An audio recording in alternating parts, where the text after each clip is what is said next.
if you want to start to feel happy, it starts with you wanting to feel happy. We like to sit and dwell. We like to sit in our own sadness. Make sure you're spending time every single day.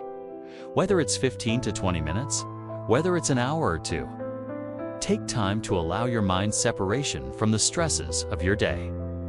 If you expect to fail, you will fail. On the other hand, if you expect to win, you will win. And he's right, because doctors and psychologists both alike.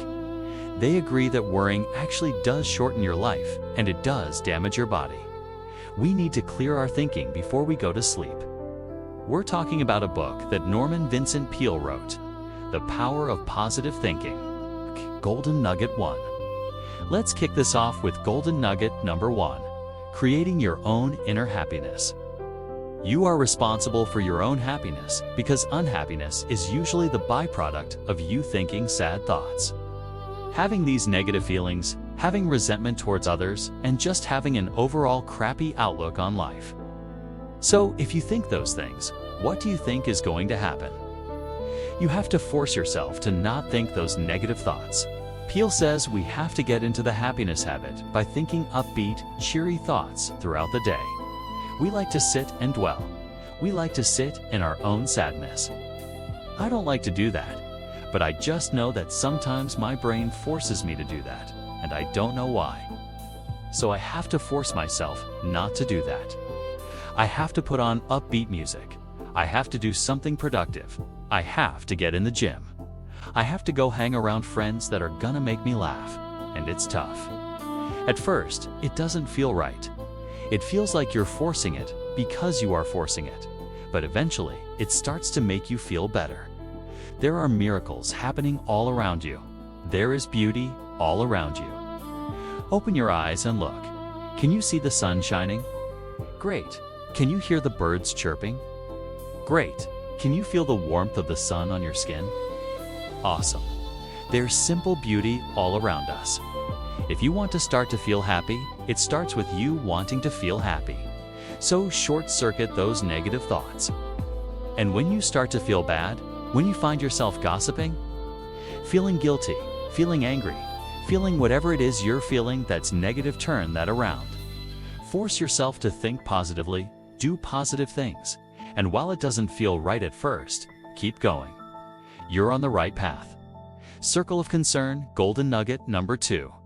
The antidote to anxiety is that people waste a lot of their time, a lot of their energy fuming and fretting about things that they cannot control. Go back to Covey's principle. Circle of concern, circle of influence.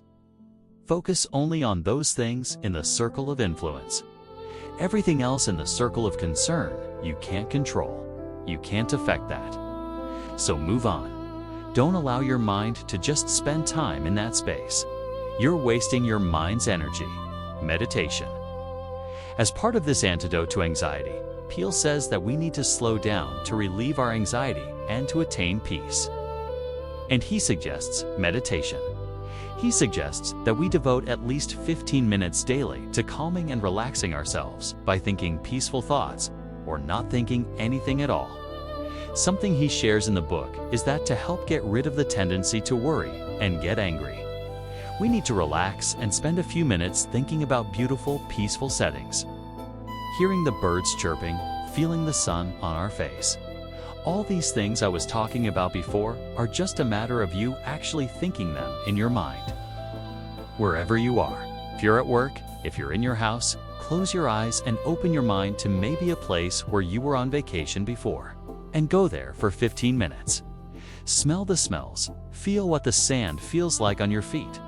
Feel yourself plunging into the ocean. So the antidote to anxiety is all about clearing your mind. However you choose to do that, make sure you're spending time every single day, whether it's 15 to 20 minutes, whether it's an hour or two if you're working out at the gym, whether you're doing yoga, whether you're going to a cycling class, whatever. Take time to allow your mind separation from the stresses of your day. Expect the best. Golden nugget number 3. Expect the best. If you expect to fail, you will fail. On the other hand, if you expect to win, you will win. So, What seeds are you planting in your mind? Are you planting seeds of positivity or seeds of negativity? Guess what? Your life is going to give you back more of that. Are you planting seeds of doubt and I'm not gone? Nah, make this work, or something bad is gone? Nah, happen. If you're planting seeds of that, guess what you're gonna get? More of that. Start focusing on the positive. Start focusing on how things can go right. And guess what? When things go wrong, say, there's a lesson in that for me. Because life doesn't happen to me, it happens for me. So everything that's happening is there to teach me a lesson. This isn't a setback, it's a setup. This thing that's really bad happened for a reason. I'm gonna learn from it. I'm gonna get better. Worry not. Golden nugget number 4. Worry not. And he's right, because doctors and psychologists, both alike, agree that worrying actually does shorten your life, and it does damage your body. We need to clear our thinking before we go to sleep, and we need to imagine our worries flowing out of our body like water out of a glass. So don't think that my path is the right path. No. This path is good for me. Goals have replaced worry with hope by putting together goals. I put together 3 goals: a financial-related goal, a health-related goal, and a professional-related goal. Something that what I was going to do with my life. And back in the day, when I was going through those stresses, I was worrying a lot. I was having a tough time sleeping. I was having chest pains. My heart was palpitating all the time, and I really just could not get a high level of satisfaction in life. On a scale of 1 to 8, 9s and 10s are reserved for very special times in our lives that seldom happen. I was sitting at a 4 consistently, waking up and suddenly feeling the stresses of the day, passing between 3 and 4 all the time. So what I did was replace that worry, that anxiety, that fear. I built myself a plan that gave me hope goals, that gave me hope. Something that got me excited, something I wanted to work towards, something I wanted to achieve because I knew that if I did, would get me out of this mess and my life would be better as a result. Problem solving golden nugget number 5.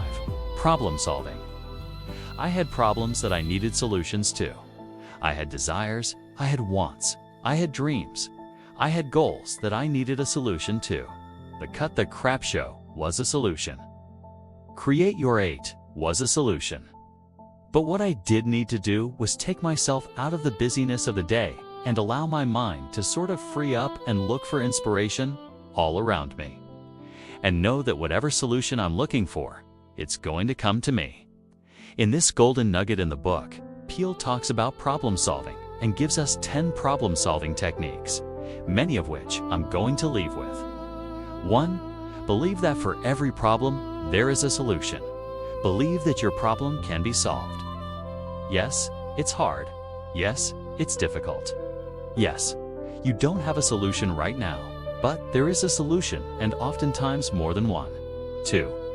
Try to maintain your serenity as you address a problem. Don't feel anxious or get angry. Be calm and hopeful that a solution will come. 3. Don't try to force an answer. Life often happens for you, and solutions reveal themselves with time. 4. Gather all relevant information. Do as much research as possible. 5. Write down all facts about the situation. Get clarity on the problem to know what solutions are needed. 6. Spend time praying or thinking about the issue. Walk in nature, allow your mind to flow, and separate yourself from the stresses of the day. 7. Believe in and seek guidance, spiritual or personal, when addressing challenges. 8. Rely on your inner gifts of insight and intuition. Listen to yourself. It takes time and patience to recognize your strengths. 9. Attend religious services. Listen peacefully, or simply go for walks. Let your subconscious work on the problem. 10. The answer that develops in your mind or comes to pass is the right answer. Allow inspired thoughts to come in, write them down, reflect, and dig deeper. That's exactly how this show happened. how create your 8 happened and how you'll find solutions to your problems. How to handle heartbreak. Last but not least, golden nugget number 6, how to handle heartache. Everyone experiences heartache, and it's tough. Peel says to get over heartache, we need to resist it by staying busy. If you're going through a divorce, a breakup, or the loss of a loved one, you need to stay busy and return to your normal activities as soon as possible. Resist the temptation to brood or feel sorry for yourself. Get back to work, your goals, the gym, eating right, hanging out with friends and family, listening to music you love. Return to life. Sometimes you have to be sad and work through it, but don't let your mind dwell on it for too long. That's not handling heartache. That's letting heartache take control and win. Maybe the story doesn't end here. Maybe it's just the beginning. Think about it, and I'll see you in the next video.